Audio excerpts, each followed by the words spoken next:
በስተመጨረሻ እነ መድብልና እነ ብሩኬ ማህሌትን አስፈርሟት አስወጥቷታል ማለት ነው ከቤት።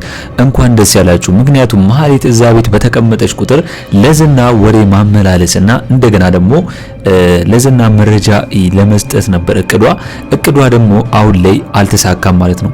መድብል ያደረገው ነገር ምንድነው? አሁን ላይ እንደሚታወቀው ማህሌት እዛ ቤት እንኳን እየኖረች የመድብልን ሙዚቃ ሰርቃ በመሸጥ ነው እንግዲህ የተያዘችው አንደኛ። ሁለተኛ ነገር ደግሞ መድብል ያደረገው ነገር ከፖሊሱ ጋር ተነጋግሮ እነዝና እነ ካሌብ ሞሲሳ እንግዲህ ችግር ፈጣሪ እንደሆነና ወንጀለኛ እንደሆኑ እዛ ላይ ወረቀት ስላለ ያን ወረቀት ደግሞ ማህሌትን አስፈርሟት እንድትወጣ ነው ያደረጋት ማለት ነው። እንግዲህ ማህሌት ሰርፕራይዝ ነው የተደረገችው በማትገምተው ሰዓትና ቦታ ማለት ነው። ምክንያቱም አሁን ላይ እንግዲህ ቅድስቴን የበታች ለማድረግና ቅድስትን ለመጉዳት ብትፈልግም ነገር ግን ቡርኬና መድብል በስተመጨረሻ ውሳኔያቸውን ወስኖ ማህሌትን ከቤት አባረዋታል። እንኳን ደስ ያላችሁ። እስቲ ማህሌት በመውጣቷ ደስ ያላችሁ እስቲ ሁላችሁም ደስ ብሎናል እያላችሁ ኮሜንት ላይ ማስቀመጣችሁን እንዳረሱ። እንግዲህ ማህሌት ከወጣች በኋላ ወደ ኤፍራታ ጋር ነው ተመልሳ የሄደችው ማለት ነው። እንግዲህ ኤፍራታ ከማን ጋር ነች? ከደላላው ጋር ነች። ከመርዞ ደላላው ጋር ነች። አሁን ላይ እሱን አፍቅራው ወይም ደግሞ ወዳው ሳይሆን ነገር ግን እሱ በሚያደርግላት ብር አንጻር ኤፍራታ የብር ሰው ስለሆነች እንግዲህ እሱ እዛው ቤት በነበረበት ሰዓት ነው እንግዲህ ማህሌት ሄዳ አጠገቡ የተኛችው ማለት ነው። እንግዲህ መርዞም ደላላው ኤፍራታ መስሏት እንግዲህ ያልሆነ ቦታ ነካክቶ ነው እንግዲህ ያረጋገጠው ማለት ነው። ምክንያቱም ኤፍራታ እንደዚህ አይነት ቅርጽና ቦዲ የላትም ብሎ ነው ያለው። ነገር ግን ማህሌት በተነሳች ሰዓት ደንግጣለች። ምክንያቱም እሷ የጠበቀችው ኤፍራታን ነው። እዛ ክፍል የምታገኘው ኤፍራታን ነው እንጂ ሌላ ወንድ ይኖራል ብላ አላሰበችም። ነገር ግን መርዞ ደላላውን ባገኘችበት ሰዓት ወዲያው እንግዲህ ደንግጣ እንዲወጣ ነው ያስገደደችው ማለት ነው። ኤፍራታ ባትኖር ኖሮ እንግዲህ ማህሌት የት ትወድቅ ነበር? መውደቂዋ እንግዲህ ባዶ ሜዳ ላይ ሆን ነበር ወይም ደግሞ ከመድብል የወሰደችው ሙዚቃ በሸጠችው ብር ቢርጉቲዝ ነበር። ነገር ግን እንግዲህ ስጋ ነው ተመልሳ ኤፍራታ ጋር ተቀምጣለች ማለት ነው። እንግዲህ ምሳሌ ክፍል 128 ቶሎ እንዲለቀቅ ሁላችሁም ኮሜንት ላይ ክፍል 128 ቶሎ ይለቀቅልን በማለት ይህን ቪዲዮ ላይክ በማድረግ ይጀምሩ። እንግዲህ አሁን ላይ ትህትና ነፃ መውጣት አለባት ብዬ ነው ማስበው። ምክንያቱም እንግዲህ እንደሚታወቀው ዝና ከካሌብ ሞሲሳ ጋር ያወሩት ነገር ስለ ትህትና እንደሆነ አይረሳም። ምክንያቱም አሁን ላይ እንግዲህ የትህትናን ኩላሊት ወይም ደግሞ የትህትናን የውስጥ ክፍሏን ለመሸጥና ያንን ኩላሊት ደግሞ እንግዲህ ለሌላ ሰው ለመሸጥ አስበዋል ማለት ነው። ይህንን ነገር ያሉበት ምክንያት ምንድነው? እንግዲህ ካሌብ ሞሲሳ በጣም ብዙ ብር የሚያገኝበት ስራ ስለሆነ እንደዚህ አይነት በጣም ከባድ ወንጀሎችን የሚሰሩት ከማን ጋር? ከካሌብ ሞሲሳ ከዝና ጋር በመሆን ማለት ነው። ነገር ግን አሁን ላይ ዝና ካሌብ ሞሲሳ ባለው ነገር ያውጥትና ምንም ያህል ደፋርና ከባድ ሰው ብትሆንም ይሄ ነገር ግን ለአንድ ለሸመገለ ሰው ብሎ ለ70 ዓመት ሰው እንደማይሆን ነው እየነገረው የሚገኘው ማለት ነው። ይሄ ማለት ምንድነው? ለትህትና እያሰበላት ነው። በቃ እሷ አሁን ላይ ያለችው በፍርሃትና በመንቀጥቀጥ ውስጥ ነው። በጣም ብዙ ሺህ ብሮችን ከሷ ወስደዋል፣ ዘርፈዋል ከቤተሰቦቿ ማለት ነው እያስላኩ። ስለዚህ አሁን ላይ እንግዲህ ትህትና ቆርጣ ተነስታለች ማለት ነው። ምንድነው ትህትና እንደምንም ብላ ዝናን የሆነ ነገር አድርጋ ወይም በጩቤም ወቅታም ቢሆን ከዛ ቤት ራሷን ማስመለጥ ይሄ ብቻ ሶሉሽን እንደሆነ ነው ያሰበችው። ምክንያቱም እዚህም ሆና ባታመልጥ እንኳን ትሞታለች። ወጣም እንግዲህ ብትያዝም ኩላሊቷ እንደሚሸጥና እንደምትሞት ስለምታውቅ አሁን ላይ ለመሞት ቀነ ገደብ የተሰጣት ስለሆነች ዝናን የሆነ ነገር አድርጋ መሞት ነው የፈለገችው። እንግዲህ ዝና የትህትና ነገር አልጣመው መቁነጥነጧና የሆነ ነገር መሆኗ ምክንያቱም የሆነ ነገር ያሰበች ስለመሰለው ማለት ነው። አሁን ላይ ትህትና እንግዲህ ዝናን ለማጥመድ ያሰበችው ነገር ምንድነው?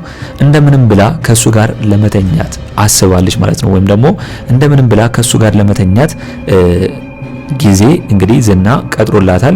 ማታ እንግዲህ ከሱ ጋር ለመተኛ ስታስብ ያንን ጩቤ ማይነሳበት ቦታ ውስጥ ወይም ደግሞ እንግዲህ የሚያደክመው ላይ ወቅታ እሱ እንዳይደርስባት ቁልፉን ተቀብላ ለማምለጥ ወስናለች። እንግዲህ ትህትና በዚሁ ሁኔታ ውስጥ ሆና እንግዲህ ዝናን የሆነ ነገር አድርጋ ታመልጣለች ወይስ አታመልጥም ብላችሁ የምታስቡት? እስቲ ሁላችሁም በዚህ ጉዳይ ሐሳብ አስተያየታችሁን ኮሜንት ላይ ማስቀመጣችሁን እንዳረሱ። እንግዲህ ሌላው ጉዳይ አሁን ላይ ማህሌት መባረሯን ለዝና ሄዳ ተናግራለች ማለት ነው። አሁን ላይ ዝና ማህሌትን እዛ ያስቀመጠው ለምንድን ነው? እነ መድብልና እነ ብሩኬ ስለ ዝናና ስለነ ካሌብ ምን እንደሚያስቡና እቅዳቸውንና አላማቸውን ቀድመው ለማወቅ ነበር እንግዲህ እዛ እንድትቀመጥ ያደረጋት የነበረው ማለት ነው። ነገር ግን ማህሌት እንግዲህ ተጸጽታ እንደገና ትመለሳለች በማለት መድብል ቢያስቀምጣትም ነገር ግን ማህሌት ተጸጽታ መመለስ ሳይሆን እንደገና እዛ ቤት ውስጥ የገባችው ለመበቀል ነው ማለት ነው። እንግዲህ ለዝና ከብሩኬ ጋር ተጣርቃ እዛው ለመሆን አስቤያለሁ ብትልም ነገር ግን እዛ ሆና የምታደርገው ነገር ግን መበቀያ መንገድ እየፈለገች ነበር የምትገኘው። ነገር ግን አሁን ላይ ብሩኬና መድብል ባጭሩ ቀጭቷት እንድትወጣ ነው ያደረጓት ማለት ነው። እንኳን ደስ ያላችሁ። እንግዲህ ማህሌት መውጣቷ በጣም ትልቅ ደስታ ነው። ምክንያቱም አንደኛ ቅድስት አሁን ላይ ሰላም ሆና ኑሯን መጀመር ትችላለች ከብሩኬ ጋር። ማህሌት ስለሌለች ፈታ ብላ መኖር ትችላለች። ምሳሌም ቢሆን አትጨነቅም። ምክንያቱም ማህሌት ከዚህ በፊት እንደሚታወቀው ከሰው ጋር ተነጋግራ ወይም ደግሞ ከአጋሾች ጋር ተነጋግራ ምሳሌንም እንዳሳገተቻት ስለሚታወቅ አሁን ላይ እንግዲህ ቅድስት በሰላም እንድትኖርና እንደ ማህሌት ያሉ ሰዎችን ከዛ ቤት መንቀሉ በጣም ደስ ብሏታል ማለት ነው። ቅድስት አሁን ላይ ከብሩኬ ጋር የፈለጉትን ነገር ማድረግ ይቻሉ በነጻነት። ነገር ግን መድብል የረሳው ነገር ምንድነው? ብሩኬ እንደተፈታ ቅድስትንና ብሩኬን አንድ ላይ ለማጋባት አስቦም አቅዶም እንደነበር ይታወቃል። ስለዚህ የሁለቱን ጋብቻ መች ነው ሊያሳየን የሚችለው ወይም ደግሞ የሁለቱን ጋብቻ መች ነው ሊያደርግ የሚችለው? እስቲ ሁላችሁም በዚህ ጉዳይ የተሰማችሁን ሐሳብ አስተያየታችሁን ኮሜንት ላይ ማስቀመጣችሁን እንዳረሱ። ሌላው ጉዳይ ደግሞ እንግዲህ ሞገስ ነው። ሞገስ አሁን ላይ ያንን ሀብት ንብረት ከተወረሰበትና ከተያዘበት በኋላ እንግዲህ ከታገደበት በኋላ አሁን ላይ በጣም ከባድ ችግር ውስጥ ነው የገባው ማለት ነው። በዚህ ጋር የቤት ኪራዩ እያሰቃዩ ወይም ደግሞ አከራዩ የ3 ወር አምጣ እያለው ነው የሚገኘው። ስለዚህ ከዛ ቤት እንግዲህ ላለመውጣት እንደምንም ብሎ ዳጣን ጠይቋት፣ ዳጣም እንግዲህ ያላትን ብር ከአባትየው ተቀብላ ለመስጠት አስባለች። እንግዲህ ሞገስ ይታያችሁ ያኔ ከዚህ በፊት በነ ማህሌት ሰዓት መጀመሪያ እንደሚታወቀው ሀብታምና ብዙ ነገሮች ያሉት ነበር። አሁን ግን ሳያስበው እንደዚህ አይነት ደረጃ ውስጥ ወይም ደግሞ ዝቅ ያለ ቦታ ውስጥ ደርሷል ማለት ነው። ስለዚህ ምንጊዜም ቢሆን በህይወታችን ልንማር የሚገባው ምንድነው? ከሞገስ ዝቅታ እንዳለው ከፍታ አለ፣ ከፍታ እንዳለውም ዝቅታ መኖሩን ማወቅ እንዳለብንና ተክቶ መስራት እንዳለብን ነው እንግዲህ ሞገስ እየነገረን ያለው ማለት ነው። መልእክቱ ይሄ ነው።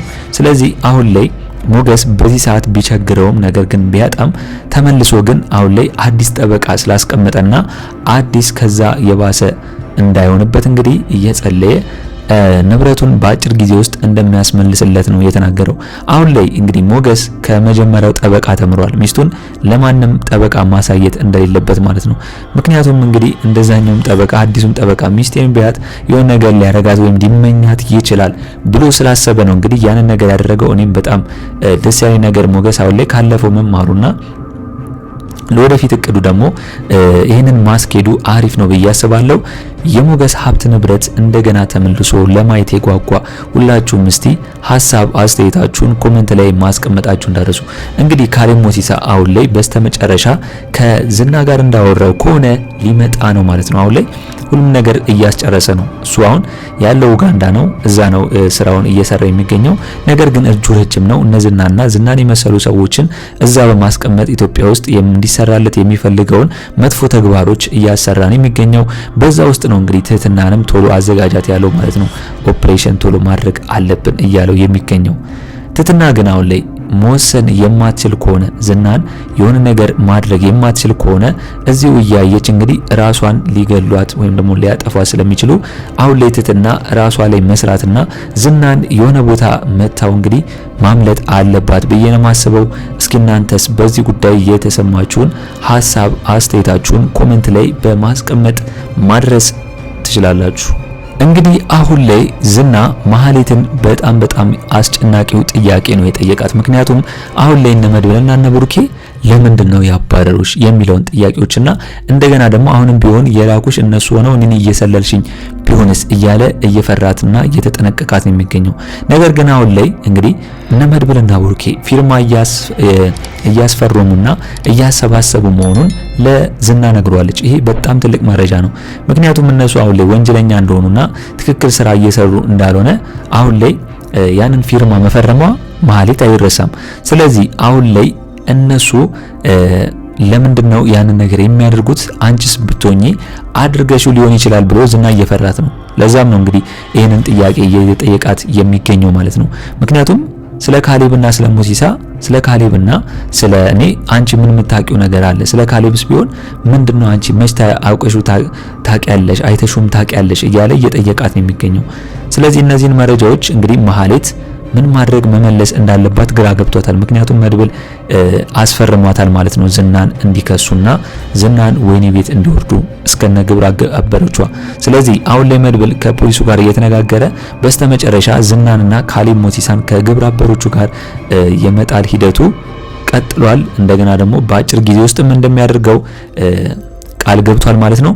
እንደገና ደግሞ ሞገስ አሁን ላይ መድብልም አሁን ላይ ባለበት ሁኔታ በጣም ከባድ ችግሩ ስላለ መድብልም የቻለውን ሁሉ ሊያደርግለት ወስኗል። ምክንያቱም ይሄ ነው መረዳዳት፣ ኢትዮጵያዊነት ባህላችን መረዳዳት እንደሆነ ስለማይረሳ እንግዲህ መድብል ለብሩክ ጓደኛ ለሞገስ ይሄንን ማድረግ አያቅተውም ብዬ ነው የማስበው። ነገር ግን ሞገስ ደግሞ እንግዲህ መድብል አልበሙን እንዲያወጣ ሀብቱ ንብረቱ ከተመለሰለት በኋላ ሙሉን እንደሚችለው እንግዲህ ቃል ገብቶለታል ማለት ነው። እስቲ እናንተስ በዛሬው በምሳሌ ክፍል የተሰማችሁንና ያያችሁትን የታዘባችሁትን በኮሜንት ሐሳብ አስተያየታችሁን ማስቀመጣችሁ እንዳረሱ።